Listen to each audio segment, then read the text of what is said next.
നമുക്ക് വളരെ പ്രിയപ്പെട്ട ആളുകൾ നമ്മോട് അധർമ്മം പ്രവർത്തിക്കുന്നുവെങ്കിൽ നമ്മൾ അവിടെ എന്താണ് ചെയ്യുക?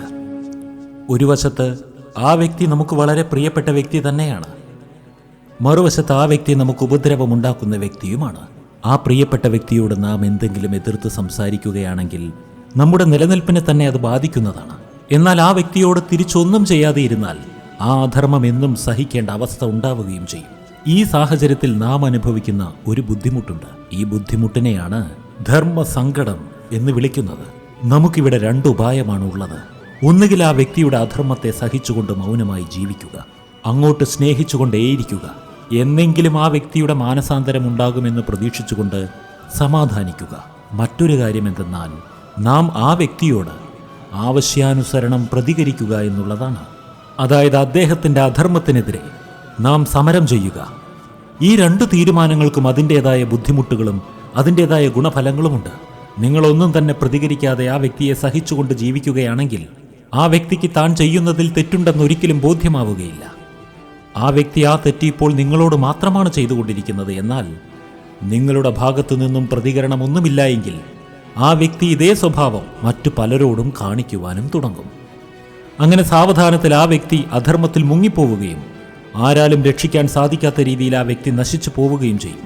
ആ സമയത്ത് ആ നാശം നിങ്ങളെയും ബാധിക്കും. ഇനി അഥവാ നിങ്ങൾ ആ വ്യക്തിയോട് പ്രതികരിക്കുകയാണെങ്കിൽ നിങ്ങളുടെ ജീവിതത്തിൽ മുഴുനീള സംഘർഷമുണ്ടാകുവാനും തുടങ്ങും. ഒരുപക്ഷെ നിങ്ങൾ ആ വ്യക്തിയെ ആശ്രയിച്ച് ജീവിക്കുന്ന ആളാണെങ്കിൽ നിങ്ങളുടെ നിലനിൽപ്പ് തന്നെ ഭീഷണിയിലാകും. എന്നാൽ ഈ സമയത്ത് നമ്മൾ ഒരു കാര്യത്തെക്കുറിച്ച് ചിന്തിക്കേണ്ടതാണ്. നമ്മൾ ഇന്ന് ജീവിക്കുന്ന സാമൂഹ്യ പരിസ്ഥിതി ഉണ്ടായത് എങ്ങനെയാണ്? ഒരുപാട് പേർ അവരുടെ ജീവിതത്തിൽ സ്വയം സംഘർഷം ഏറ്റെടുത്തുകൊണ്ട് അധർമ്മത്തിനെതിരെ സമരം ചെയ്തുകൊണ്ടാണ് നാം ഇന്ന് ജീവിക്കുന്ന ഇത്തരത്തിലുള്ള ഒരു സമൂഹം ഉണ്ടായി വന്നത്. ആരും എവിടെയും ഒരു കാര്യത്തിനെതിരെയും സംസാരിച്ചിരുന്നില്ല എങ്കിൽ ഇന്നും ഈ സമൂഹം ഒരു പ്രാകൃത സമൂഹമായി തന്നെ നിലനിൽക്കുമായിരുന്നു. അതായത് നമ്മൾ ഇന്ന് അനുഭവിക്കുന്ന എല്ലാ സന്തോഷങ്ങളുടെയും സുഖങ്ങളുടെയും കാരണം എന്തെന്നാൽ മുൻപെപ്പോഴോ പല മനുഷ്യരും അവരുടെ ജീവിതത്തിൽ സംഘർഷം ഏറ്റെടുത്തുകൊണ്ട് പല അധർമ്മത്തിനെതിരെയും സമരം ചെയ്തിട്ടുണ്ട് എന്നുള്ളതാണ്. ആ സമരം ഒരുപക്ഷെ വ്യക്തിഗതമാകാം, കുടുംബപരമാകാം, അല്ലെങ്കിൽ സാമൂഹികവുമാകാം. ലോകത്തിൽ അധർമ്മം കൊണ്ട് നടക്കുന്നവർ കൂടുതലും നന്മയുള്ളവർ വളരെ കുറവുമായതിനാൽ എപ്പോഴും നന്മയുടെ പക്ഷത്തുള്ളവർക്ക് മറ്റേ കൂട്ടരുടെ ഭാഗത്തു നിന്നുള്ള ഉപദ്രവങ്ങൾ ഉണ്ടായിക്കൊണ്ടിരിക്കും.